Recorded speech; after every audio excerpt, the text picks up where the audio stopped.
The CM of Mizoram has called for Zoland, Cookie Land, Project K, Cookie Land for Christ indirectly while attending an event in the US. Also, it looks okay. Let's talk about one thing, not two questions in one. So let's talk about the Mizoram CM and his statement. So what's this statement? So I tweeted about this just a few, I don't know, 4 hours ago. Here it is. So where is the tweet? Here it is. This is my Twitter account. So this is the statement the person has done. He's the current CM, the current serving chief minister of what? Mizoram. Now, in case some of you don't know what is Mizoram, where it is, let me. I mean, it's okay. It's not your fault. It's the education system doesn't teach you. So let me show you where Mizoram is located within India. Okay, we zoom into India. You go to the far east region of India. I think most people know today where is Manipur. Yeah, due to unfortunate reasons, but we know where Manipur is. So south of Manipur, you have Mizoram. Okay. So you have a chief minister of Mizoram. I don't remember what his name is. It doesn't matter what his name is. Okay. But there's a new person who's the chief minister. Earlier, there was a different person who, well, he stepped down and a new political party was created and a new chief minister was brought into power. That's what's happened. Okay. So this is where Mizoram lies, south of Manipur. Now, what is the statement this person has made? Let me put that on the screen. Let's bring that on the screen. So this statement, okay, here it is. This is an official website of the government of India. The government of Mizoram is part of the government of India. It comes under the government of India. So this is an official statement on a government website. Speech of whatever Poo something, Chief Minister Mizoram in Indianapolis, USA, on the 4th of September 2024. Recent statement. Okay, about 2 months ago. Today is the 3rd of November. This is the 4th of September. Slightly less than 2 months ago.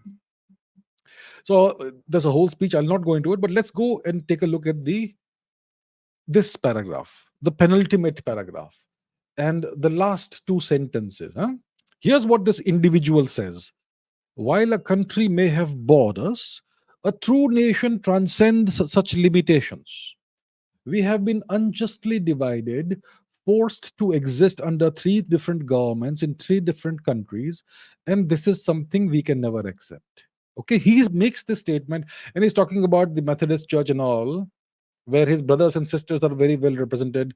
Chin Unity Forum, blah, blah, blah, blah, blah. And he says that his people, the Zo people or the Cookie people or whatever those people are, they are forced to exist under three different governments in three different countries, and this is something they can never accept. This individual, the chief minister of Mizoram, who has taken an oath of allegiance to the country, is saying that he's indirectly saying that he does not recognize the sovereignty and territorial integrity of India. And he seeks an artificial nation, essentially. That's what he is saying.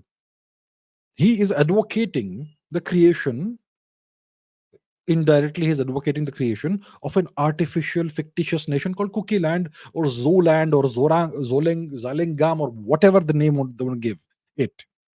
Now, what is going on here is the question. A serving chief minister who has taken an oath of allegiance to India is expressing separatist sentiments on the soil of a foreign country, the United States, none other than the United States. And this is brazenly put out on an official government website. A separatist agenda. That is how deep the rot runs right now. Now, we have been talking about Manipur, right? How does Mizoram suddenly enter the picture? That's the question. Once again, we go to the map. Or maybe you can take a look at one of my tweets first, okay? It is what it is. So this is the tweet. Manipur is the victim, the sacrificial goat. Mizoram is the real problem. A much bigger problem than the so-called analysts and experts imagine. Mrs. Gandhi knew. That's what I tweeted. Now, what's the deal? To understand the deal, let's look at the map of the region. Yes? So, this is Mizoram. North of Mizoram is Manipur. Mizoram and Manipur share a common border. Yes. Both of these nations, or both of these states, are border states. And to the east of both states, you have Burma, Myanmar. And the civil war going on in Myanmar, which is a proxy war between the United States and China. And India essentially has, well, it's kind of doing nothing. It has no real representation in this proxy war. Now, across the border, to the east of the border of India, you have these Kuki people who live there. Now, the Kuki people aren't Burmese. They're fighting Burma. They're fighting the government of Burma. They're fighting the government of India. They're fighting the government of Bangladesh. The Kuki people don't speak the Burmese language. They don't practice Burmese culture. They don't even recognize or respect the country of Burma, even though they live on the territory of Burma. They are not Burmese. They came from somewhere eastwards of Burma, probably in um, the Yunnan region of China, a couple of centuries ago, maybe 2 3 centuries ago. And then they were forcibly, not forcibly, they were settled by the British in various parts of India. So the Kuki people are also known as the Zo people, the Zomi people, the Mizo people, same thing. So the Mizo people of Mizoram are also Kukis. And they are recent arrivals in this region. 200, 300 years ago, there were no Mizos or no Kukis in this region. Okay? They are recent immigrants. So the Kukis are essentially entering Mizoram allegedly entering Mizoram in hundreds of thousands, and they are not settling in Mizoram. They are allegedly being transported into Manipur, and they are being settled in Manipur. And that's how thousands of new artificial villages have come up in Manipur, in southern Manipur, in the past few years. Okay, so this is all coordinated. Manipur is the last place in the far east of India where you have Hindus, and that's why Manipur is being victimized. And that's why all these foreigners are being settled in Manipur. And this has been happening for quite some time, but it has taken off in the past few years because of the open border policy that India has had since 1947. So it's not the fault of Narendra Modi and his government, but things could have been, well, a different approach could have been taken earlier, perhaps. But when you have open borders, it takes decades to fence those borders because of the kind of terrain you have over here, extremely hilly and completely forested. It's almost impossible to fence these borders effectively unless you take like 10 15 years to do that. So it's going to be a while until we fence the border. In the meanwhile, these people will keep on coming in.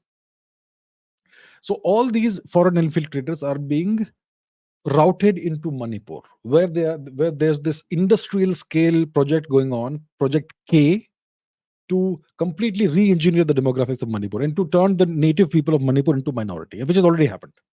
That is what's going on. And the Mizos are very much part of the problem. The Mizos were such a big problem that Mrs. Gandhi, the former prime minister, had to take very drastic steps to curb the anti-national separatist tendencies in the region. Look up what happened in 1966. Mrs. Gandhi knew what was happening. So that's the situation. So those tendencies, those separatist anti-national aspirations have never gone away. And we are seeing that at the highest level in the state of Mizoram. Their chief minister, the current serving chief minister, blatantly expressing anti-national separatist sentiments and putting the speech out on an official government website, a speech made on a foreign country. The one country that sponsors and supports all these international activities in India, the US.